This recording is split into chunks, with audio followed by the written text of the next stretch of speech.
திருச்சிற்றம்பலம். சுந்தரர் பெருமான் திருநாகை காரோணம் தலத்து இறைவனிடத்துல பொன் வேண்டி பாடும்போது, "உன் மனையாள் பற்றி எனக்கு ஒன்றும் தெரியாது.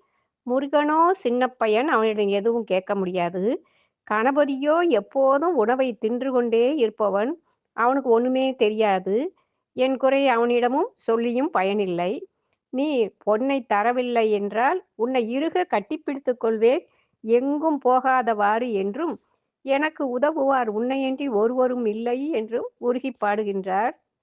இப்பொழுது அந்த பாட்டை பார்ப்போம். "மண்ணுலகும் விண்ணுலகும் உம்மதே ஆட்சி, மலையறையன் பொற்பாவை சிறுவனையும் தேரேன், எண்ணிலி உன் பெருவயிரன் கணபதி ஒன்று அறியான், எம்பெருமான் இது தகவோ இயம்பியருள் செய்யீர், திண்ணென என் உடல் வருத்தி தாரீரே ஆகில், திருமேனி வருந்தவே வளைக்கின்றேன் நாளை, கண்ணறையன் கொடும்பாடன் குருடன் என்றுரைக்க வேண்டா, கடல் நாகை காரோணம் மேவி இருந்தீரே" என்று நம் சுந்தரர் பெருமான் பாடுகின்றார்.